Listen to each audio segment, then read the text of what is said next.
Okay, तो since अपन ने जो है वॉल्टर मॉडल के क्वेश्चन अपन ने सारे कर लिए थे, राइट। अब जो है हम गॉर्डन के क्वेश्चन करते हैं, ठीक है ना, गॉर्डन मॉडल के। So hello people, welcome to the channel CATV and in this video we are going to do the questions of Gordon growth model, right.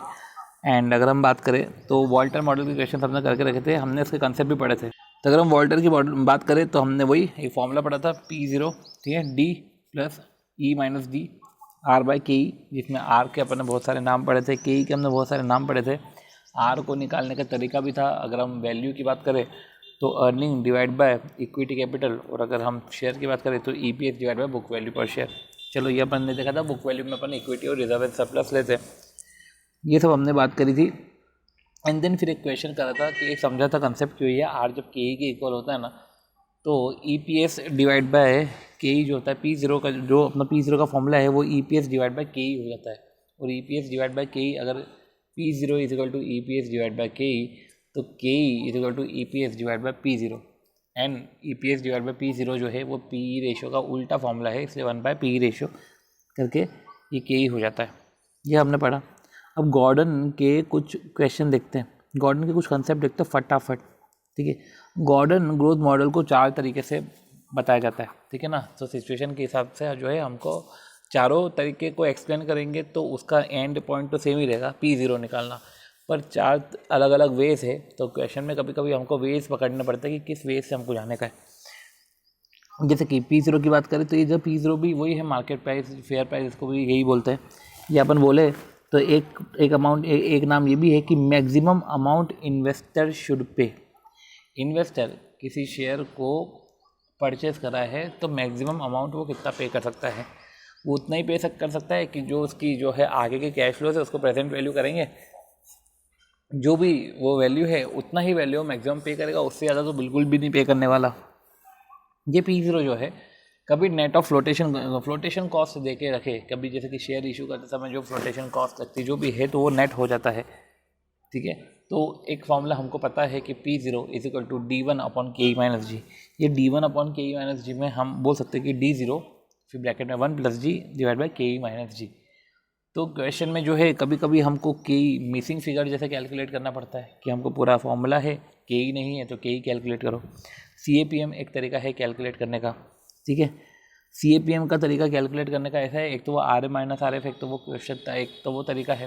दूसरा तरीका ये है कि D1 अपॉन P0 प्लस जी, D1 अपॉन P0 प्लस जी भी एक formula है जिससे के थ्रू जो है हम के ही निकालते हैं। देन फिर बात आती है कि जब कोई ऑप्शन नहीं बचे तो 1/P रेशो, जब कोई ऑप्शन नहीं बचे तो 1/PE रेशो, जो हमने उधर समझा था, तो के is equal to 1/PE ratio. इस तरीके से जो है हम निकालते हैं। ये 3 तरीके देख लिए हमने के ई निकालने के, कि missing figure, CAPM, D1 upon P0 plus G, और जो है अपना 1/PE रेशो, ठीक है। अब इधर अगर हम बात करें तो ये तो हो गया 2 फॉर्मूले। ये तब होगा जब इनडेफिनेट पीरियड के लिए जो है, इनडेफिनेट पीरियड मतलब परपेचुअल चल रही चीज़ है, इनडेफिनेट पीरियड के लिए मेरे को डिविडेंड मिलने वाला है, ठीक है।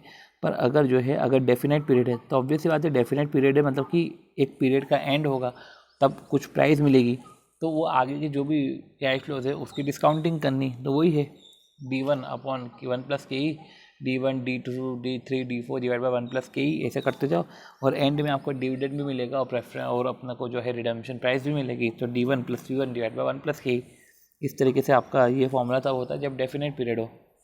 ये 2 फॉर्मूले भी होते हैं। ऊपर एक फॉर्मूला और अच्छा है, वो फॉर्मूला है कि इधर अपन जैसे न्यूमरेटर में डायरेक्ट डिविडेंड ले लेते हैं, ये क्या करते हैं कि EPS को EPS में से 1 माइनस रिटेंशन रेशो करता है। EPS में से रिटेंशन रेशो माइनस करो तो वो भी डिविडेंड पर शेयर ही आता है, बट EPS में से रिटेंशन रेशो माइनस करा तो डिविडेंड अपॉन के ई माइनस जी, तो डिविडेंड नहीं बोलते हुए EPS 1 माइनस बी, ठीक है, EPS into 1 minus B divide by K E minus जी। अब EPS की बात करें तो ऑब्वियस सी बात है, EPS क्या होता है कि मेरी जो बुक वैल्यू है इस पर return on equity, book value पे रिटर्न ऑन इक्विटी अगर हमने कैलकुलेट वो, ठीक है, तो बुक वैल्यू पे रिटर्न ऑन इक्विटी करा तो आ गया, ठीक है। बुक वैल्यू को हम नेटवर्थ भी बोलते हैं, तो net worth into return on equity, book value into return on equity, net worth equal into return on equity. ये मेरा क्या निकला, ये मेरा निकली अर्निंग। तो ये जो है book value per share into return on equity या net worth into return on equity, इससे जो है हमारी अर्निंग आ जाएगी, ठीक है। ये ईपीएस आ जाएगा, अर्निंग क्या है, ईपीएस आ जाएगा, क्योंकि बुक वैल्यू पर शेयर ले रहे ना इंटू रिटर्न ऑन इक्विटी करें तो ईपीएस आएगा। नेट वर्थ ले रहे ना, net worth into return on equity करोगे तो हो सकता है अर्निंग आए, पर जब नेट वर्थ पर शेयर है इंटू रिटर्न ऑन इक्विटी कर रहे हो तो फिर जो है आपका ईपीएस आ जाएगा। फिर बुक वैल्यू पर शेयर, अपन ने बोला book value per share into return on equity, net worth into return on equity, तो ये जो है बुक वैल्यू पर शेयर और जो नेट वर्थ है ये जो है ये होता है equity plus reserve and surplus को मिलाकर। तो book value per share, net worth, ये सब equity plus reserve and surplus को मिलाकर होते हैं, ठीक है। बी हमारा रिटेंशन रेशियो है, ठीक है, ये तो हमको पता है।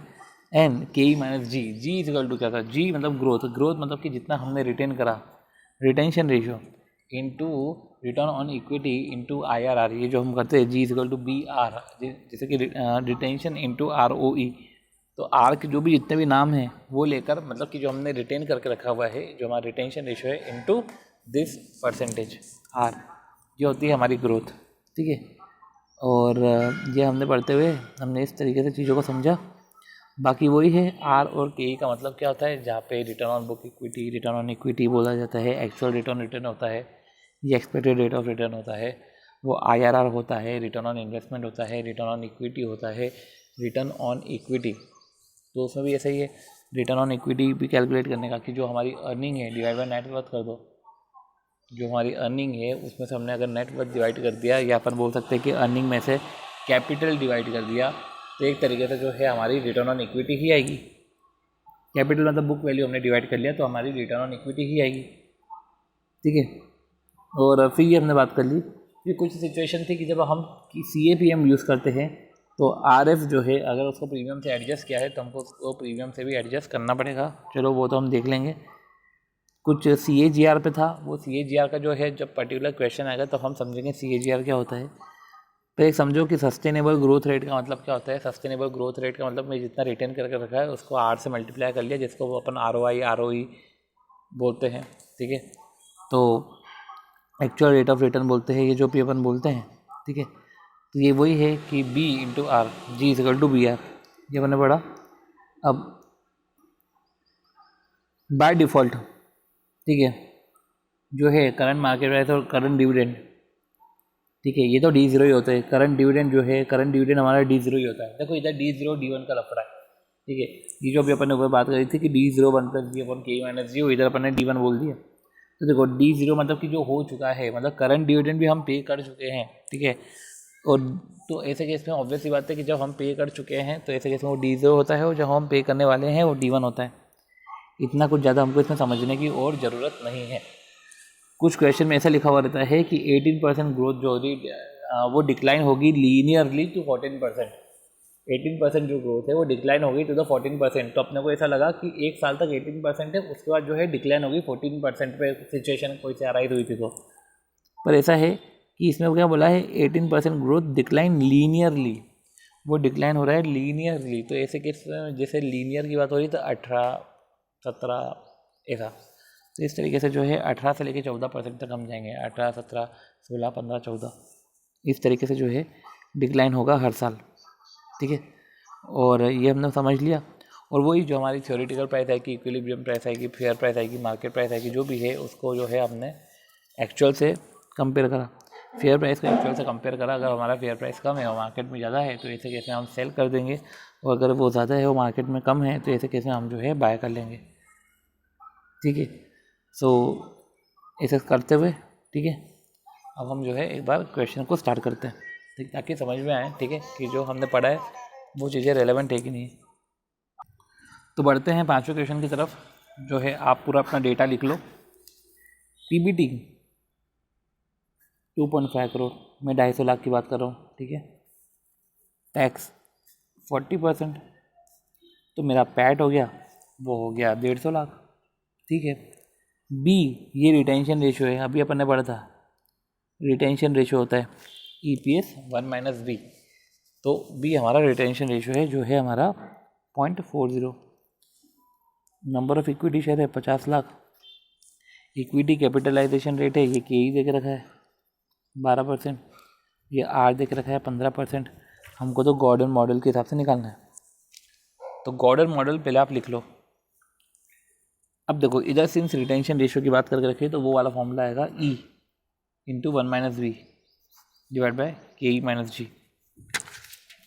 अब जो E है हमारा, ऑब्वियस सी बात है कि पैट निकल जाएगा 150 लाख, 150 लाख डिवाइड बाय 50 लाख, ये है हमारा 3। 1 माइनस वी मतलब 1 माइनस रिटेंशन रेशियो 1 माइनस 0.4, ठीक है। और के ई माइनस जी, के ई क्या है हमारा, के ई क्या है हमारा 12,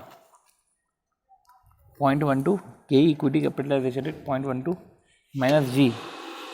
अब ग्रोथ निकालने के लिए, ग्रोथ हमारा बचा हुआ था तो G is equal to B R, retention ratio 0.40 है, आर जो है हमारा 15 है, तो जी आ गया 6%। तो अब देख लो 3 इंटू 60 डिवाइड बाय 6%, 30 आना चाहिए आपका।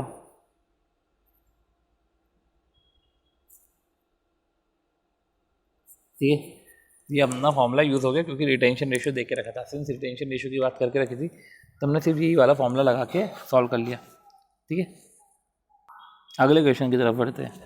ठीक है, क्या बोल रहे हैं, ये फॉलोइंग इन्फॉर्मेशन है, अर्निंग पर शेयर दे के रखा है। देखो जब भी ऐसा कुछ दे के रखे अर्निंग पर शेयर और डिविडेंड पर शेयर तो उसको अपन E1 और D1 मान लेते हैं। ठीक है ना, इसको 0 नहीं मानना, E1 और D1 मान के कर लो क्वेश्चन। तो अर्निंग पर शेयर अपना 12, डिविडेंड पर शेयर है अपना 3, कॉस्ट ऑफ कैपिटल मतलब के ई है अपना 18, आर है अपना 22, तो रिटेंशन रेशियो मतलब बी अपना 40%। तो ऑब्वियस सी बात है वही वाला फॉर्मूला, क्योंकि सिर्फ बी दे के रखा है अपने को, तो ई पी एस फिर 1 माइनस 0.40, ठीक है, और फिर के ई 0.18 माइनस जी, जी होता है बी इंटू आर मतलब 0.40 जो अपना है 0.40 इंटू आर क्या है अपना 22%, 8.8। ठीक है, ये बात सॉल्व करते हैं। ई अपना 12 है तो 12 इंटू 0.6 ये है 7.2, 0.18 minus 0.088 divide equal two into 7.2, 78.26 आना चाहिए। अब बोल रहे हैं वॉल्टर फॉर्मूले से करो, तो ठीक है वॉल्टर फॉर्मूले से कर लेते हैं। अपने को क्या है, अगर वॉल्टर फॉर्मूले से करें तो डेटा तो अपने पास है ही, क्या है Walter formula, D plus E minus D R bye K E whole divide by K E. तो डी कितना है 3 plus 12 minus 3 9 are bye K E, are है अपना 0.22, के ई हो गया 0.18 होल डिवाइड बाय 0.18। तो 0.22 divide by 0.18 into 9 plus 3 divide by 0.18, 77.77, 77.77। तो इस तरीके से जो है हमने सॉल्व करा। ठीक है, अल्टरनेटिव सॉल्यूशन देखना नहीं है तो बढ़ो फिर आगे। ओके, तो अगला जो क्वेश्चन है वो है क्वेश्चन नंबर 7 कि a company has a book value per share, क्या बोल दिया, book value per share 137.80। Book value से रिलेटेड कुछ ज़्यादा रहे, अपन ने पढ़ा था book value per share into R O E is equal to होता है EPS। देख लेते हैं आर ओ ई, चलो दे दिया इनने 15%, चलो आर ओ ई दे दिया 15%, तो लगे हाथ EPS निकाल लो। ठीक है, क्वेश्चन में क्या पूछ रहे हैं, ठीक है, इतने छोटे क्वेश्चन में तो आप तो पहले सारा निकाल लो, ठीक है, फिर बाद में देखना क्या पूछ रहे हैं। 20.67, ठीक है ना, and it follows a policy of retaining 60% of earning. Okay, मतलब वही जो अपना जो है EPS 20.67 है, अर्निंग रिटेन कितना करते हैं, बी है एक तरीके से retention ratio 0.60। Opportunity cost of capital जो मैंने आपको बताया था के ही दे के रखा है 18%। प्राइस क्या है, ठीक है, प्राइस बता दो। तो कायदे से देखा जाए तो आर ओ ई भी दे के रखा है, बी भी दे के रखा है, पहले तो जी भी निकाल लो। अगर 0.60 है और ये 15 है तो एक तरीके से 15 6 जा 0.6 इंटू 15 ये हो गया अपना 9, जी अपना 9 हो गया। अब ये वाला फॉर्मूला लगा लो, EPS अपना है 20.67 जो अपना इसको मल्टीप्लाई करके आया EPS इसको 1 माइनस बी 1 माइनस 0.60 क्योंकि रिटेन कर रहे हैं डिवाइड बाई के है जो है हमारा 0.18 माइनस 0.09 क्योंकि 9 है अपना ग्रोथ। तो 20.67 इंटू 0.40 ये अपना आया 8.27 डिवाइड बाय 0.09 ये एक तरीके से आया 91.86 ये आया अपना। ठीक है, कुछ नहीं है इसमें। ठीक है, डायरेक्ट फॉर्मूला पुट करना है वो ये अपना रिटेंशन रेशियो वाले सारे अपन ने पढ़ लिए। अब आया अपना 8वां क्वेश्चन।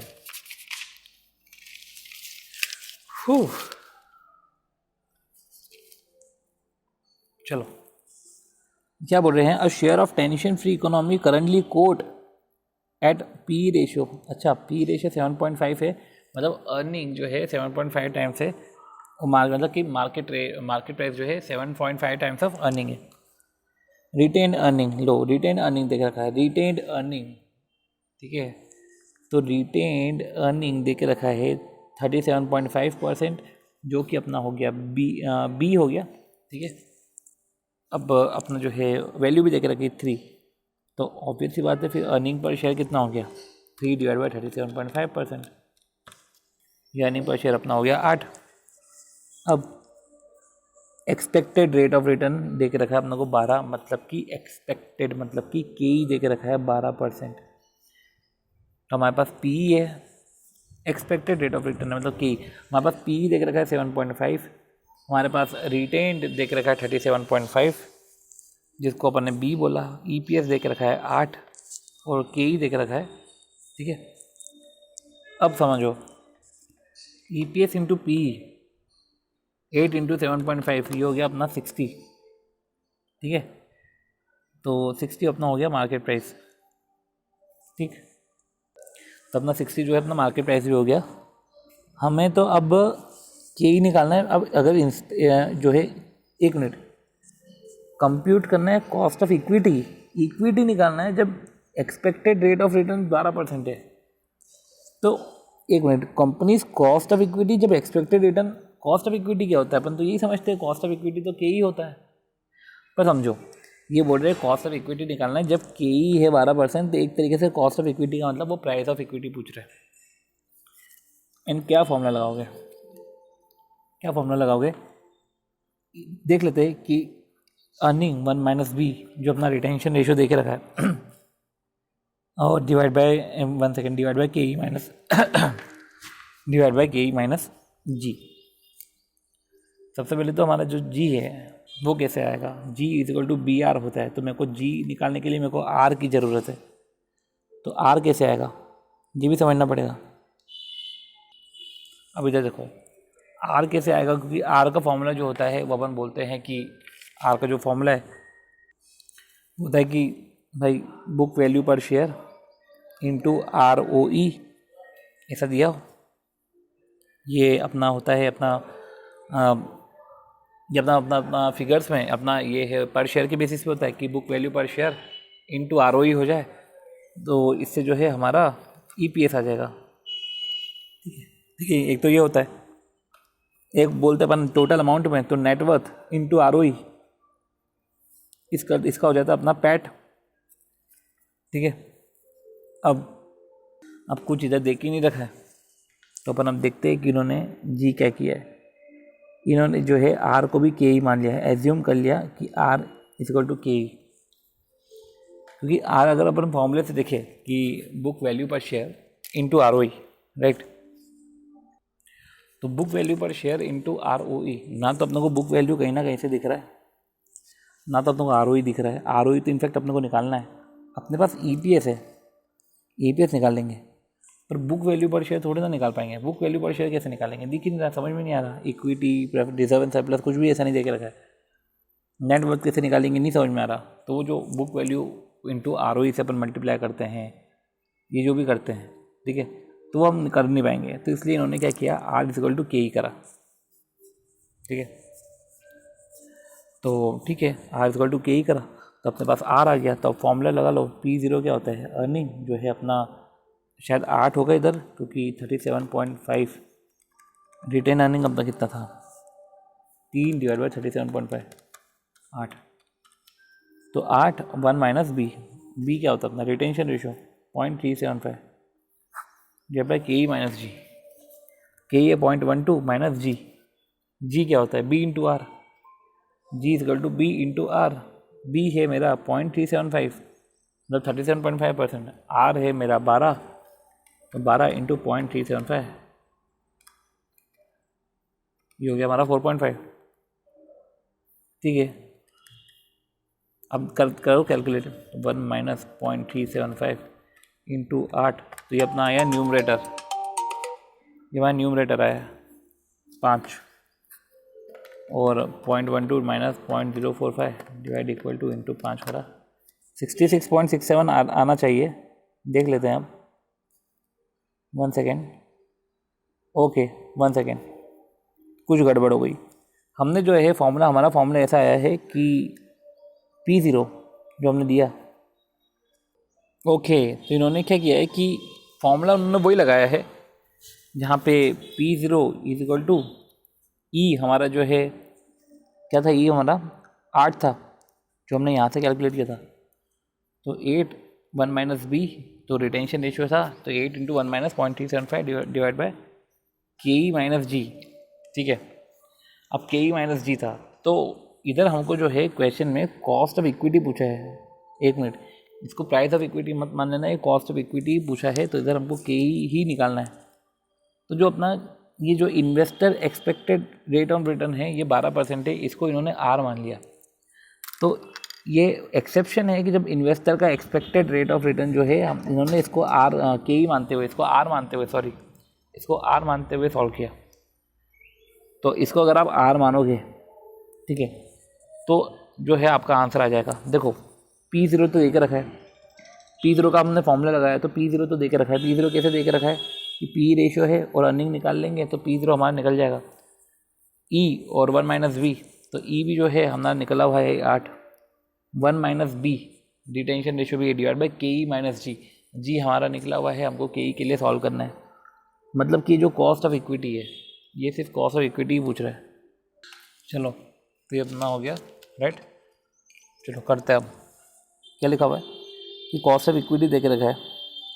अब कॉस्ट ऑफ इक्विटी निकालना था, अपन ने निकाल लिया राइट। अब market price of share if anticipated growth rate 13% हो रही है with same cost of capital. वो सेम कॉस्ट ऑफ कैपिटल कितना है अपना 12.83 जो हमारा निकला राइट। अब समझो कि हमको मार्केट प्राइस निकालना मतलब P0 निकालना है, ठीक है, और P0 निकालना है और हमको जो है P0 निकालना है, मार्केट प्राइस निकालना है। ग्रोथ रेट 13% है with same cost of capital. मतलब डिविडेंड जो भी है डिविडेंड आएगा divide by K E minus G. Same cost of capital मतलब 12.83 और जी हमारा जो है वो है नेगेटिव, तो जी हमारा जो है 13 है। तो के ई कम है जी बड़ा है, ऐसा कभी होता नहीं है। और इससे जो है सिचुएशन, इससे जो है अमाउंट नेगेटिव में आएगा। ठीक है, ये हो गया हमारा। फिर मार्केट प्राइस पर शेयर के पूछ रहे हैं इफ़ कॉस्ट ऑफ कैपिटल जो है वो 18 है और ग्रोथ रेट है 15।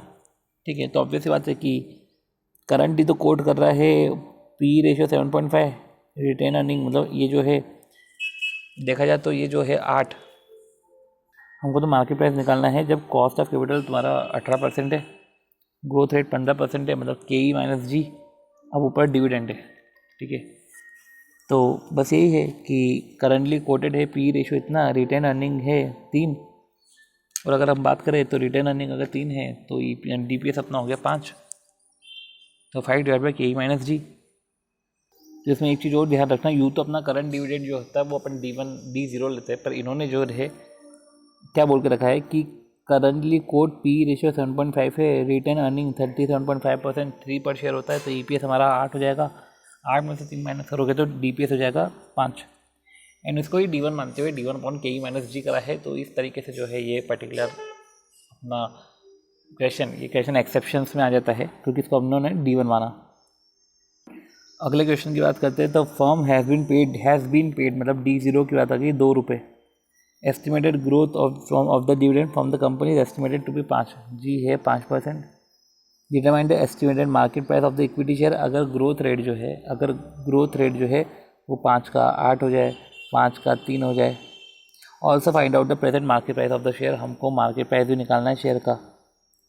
गिवन डेट जो हमारा जो है आर ई नहीं थी, required rate of return of equity investment, मतलब रिक्वायर्ड रेट ऑफ रिटर्न है मतलब अपना के ई, ठीक है। तो expected required rate of return जो है, required rate of return of equity investor 15.5 है। तो हमारे पास D0 है, G है, तो D1 हो गया, ठीक है, और के ई माइनस जी, ठीक है, 2 × 1.05 के ई माइनस जी, 2.1 है हमारा D1, ऑब्वियस ही बात है। अब 0.155 के ई है, अब जी में डिवाइड बाई 0.5, 0.0 माइनस 0.05 कर लो, 2.1 डिवाइड बाई 0.155 माइनस 0.08 कर लो, और एक हो गया 2.1 डिवाइड बाई 1.155 माइनस 0.03 कर लो, और इस तरीके से P0 कैलकुलेट कर लो। 0.155 माइनस 0.05 के ई माइनस जी करा, इसको 2.1 से मल्टीप्लाई किया तो आया 19.99, जो हमारा 20 आया। दूसरा है 0.155 माइनस 0.08 डिवाइड इक्वल टू करा इंटू करा 2.1, ये अपना आया 27 हाँ रुक एक मिनट, 28 आ रहा है ये कैसे? अच्छा ओके, ये गड़बड़ हो गई, इधर गड़बड़ हो गई। क्या गड़बड़ हो गई कि इधर 2.10 लिया, अब सिंस ग्रोथ रेट जो है वो बढ़ गई है ना, राइज हो गई 8 को, तो इसको फिर 2.16 लो ना। अगर ग्रोथ रेट बढ़ गई है तो उसको 2.16 लो, 2.1 क्यों लिया फिर आपने, 2.16 लो। और इस तरीके से जो है फिर इधर आपको, इसलिए आपको ये वाला क्वेश्चन ध्यान रखना पड़ेगा। तो इस तरीके से जो है हमने क्वेश्चंस करे हैं, ठीक है। 5 एक क्वेश्चन कर लिए हैं, जिसमें अपन ने 5वें नंबर से क्वेश्चन चालू किया था, ठीक है। और 5 से लेकर अपन ने जो है 5, 6, 7, 8, 9 क्वेश्चन हमने अपने 5 क्वेश्चन अपन ने करे हैं, ठीक है।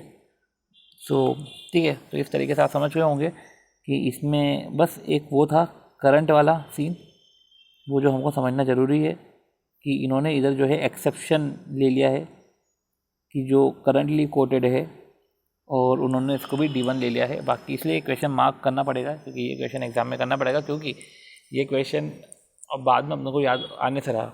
अगला वाला क्वेश्चन भी मार्क करना थोड़ा सा इतना ज़रूरी हो जाता है, क्योंकि अब ग्रोथ तुम्हारी चेंज हो रही है तो तुम D1 भी चेंज करना सीखो। आप D1 आप चेंज नहीं कर रहे हो, आपने G नीचे चेंज कर दिया, तो इधर D1 भी तो चेंज करो, क्योंकि आपका जो है अब ये जो है D1 चेंज करना है, वो तभी इसलिए याद आएगा, वो ऐसे ही याद आएगा अगर आप फॉर्मूला ये वाला फॉर्मूला नहीं लिखते हुए आप P0 equal to D0 1 plus G divide by K E minus जी लिखते हो।